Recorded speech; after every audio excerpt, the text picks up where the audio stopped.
حضرت بایزید بستامی کہتے ہیں کہ میں نے اپنی ماں کے آگے ہاتھ جوڑے، میں نے کہا امی تجھے راضی کروں یا رب کو راضی کروں؟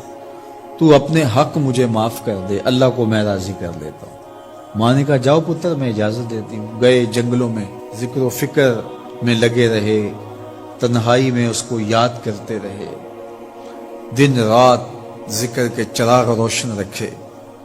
12 سال گزر گئے حق کی تلاش میں۔ ایک دن واپس بستام کے قریب سے گزر رہے تھے، خیال آیا چلتے چلتے ماں کو سلام کر جاؤں۔ دروازے کو دستک دینے لگے تو اس خیال نے ہاتھ روک لیا کہ ساری زندگی ماں کو سکھ تو دیا کوئی نہیں، اب دکھ بھی کیوں دینے لگے ہو؟ رات کا ایک پہر بیت گیا ہے، سردیوں کی لمبی رات ہے، ماں بستر میں لیٹی ہوگی، تیرے لیے اٹھے گی، دروازہ کھولے گی۔ دروازے کے ساتھ ہی لگ کے بیٹھ گئے اور ساری رات کاٹ دی، اس خیال سے کہ ماں کو تکلیف نہ ہو۔ جب سحری کا وقت ہوا تو اندر سے جو نالی آتی تھی اس نالی سے پانی آیا، سمجھ گئے میری ماں تہجد کے لیے اٹھی ہے اور وضو کا پانی ہے، تو فوراً دروازے پہ دستک دی۔ اندر سے آواز آئی بیٹا بایزید میں ابھی آئی۔ مائیں بیٹوں کے دستک کے انداز سے جان لیتی ہیں یہ کس بیٹے کے ہاتھوں کا لمس ہے۔ 12 سال کے بعد آئے، دستک دی، کہا بیٹا بایزید میں ابھی آئی۔ ماں کی تو نگاہیں ہی دروازے پہ رہتی ہیں۔ اللہ اکبر۔ کہتے ہیں کہ ماں نے دروازہ کھولا، 12 سال جنگلوں کی خاک چھانتے بیت گئی تھی، پراگندہ صورت، بکھرے ہوئے بال، پھٹے ہوئے کپڑے۔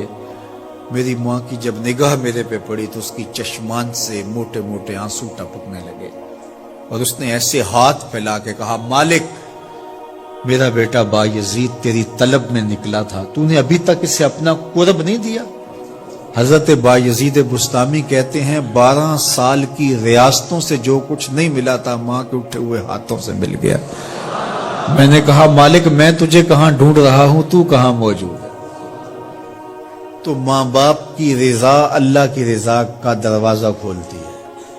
جن لوگوں کے ماں باپ ناراض ہیں اور وہ جا کے پیر صاحب کی خدمت کرتے ہیں اور میاں ماں کے قدم چومو، باپ کی ٹانگیں دباؤ، ان کی خدمت کرو، تمہارے پہلے مرشد وہ ہیں، ان کو راضی کرو، پھر کسی شیخ کامل کی صحبت میں آنا، دیکھو کیسے دل کی بند کھڑکیاں کھلتی ہیں۔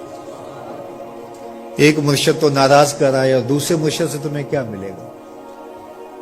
تو راستہ یہیں سے کھلے گا۔ والدین کو کبھی ناراض نہ کرو، والدین کو کبھی دکھ نہ دو، والدین کو کبھی تکلیف نہ پہنچاؤ، اور والدین کو بھی چاہیے کہ اپنی اولاد کو اپنا نافرمان نہ بنائے۔